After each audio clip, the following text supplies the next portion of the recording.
Welcome back to the Final 24 Hours channel. The channel that takes you deep inside the last day on Earth of the world's most famous and infamous figures. We uncover what really happened in their final 24 hours alive.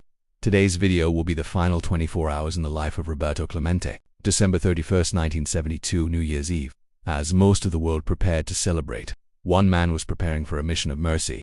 Roberto Clemente, baseball legend, humanitarian, and hero, was about to board a plane that would never reach its destination. This is the final 24 hours in the life of Roberto Clemente. It's a quiet Saturday morning in San Juan, but Roberto Clemente's mind is anything but calm. Just a few days earlier, a massive earthquake had devastated Nicaragua, thousands dead, thousands more homeless. Relief supplies were being sent from around the world. But reports reached Clemente that much of the aid wasn't reaching the victims, it was being stolen, diverted by corrupt officials. Clemente was furious. He decided he'd go there himself personally to make sure the supplies reached the people who needed them most. That afternoon, Clemente worked tirelessly at San Juan's Isla Verde airport, organizing boxes of food, medicine, and clothing. He was exhausted, he hadn't slept much in days, but he refused to stop. Friends begged him not to fly that night. The plane he had chartered, a Douglas DC-7 cargo aircraft, had a reputation for mechanical issues. It was overloaded, and the weather reports warned of turbulence over the Caribbean.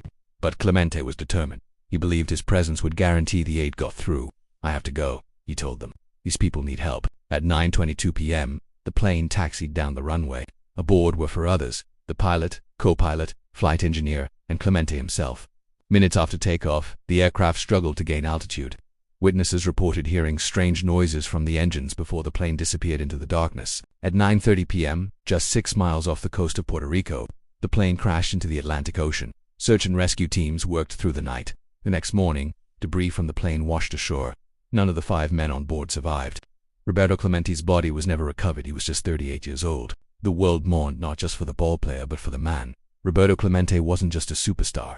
He was a symbol of compassion, dignity, and pride for Puerto Rico and all of Latin America. He was a 15-time All-Star, a 2-time World Series champion, and the first Latin American player to reach 3,000 hits. But his greatest accomplishment wasn't on the field, it was in his heart. In 1973, just months after his death, Roberto Clemente was posthumously inducted into the Baseball Hall of Fame, the first player ever enshrined without the standard waiting period. In his last 24 hours, Roberto Clemente didn't think about fame or fortune. He thought about helping others, about using his platform to make a difference. He died doing exactly what he believed in: serving humanity. His legacy still lives on in the MLB's annual Roberto Clemente Award, in the streets named after him, and in the countless athletes who see him as a model for what greatness truly means. Thank you for watching, and don't forget to like, share, and subscribe, and hit that notification bell so you will be instantly notified of new videos. See you on the next one.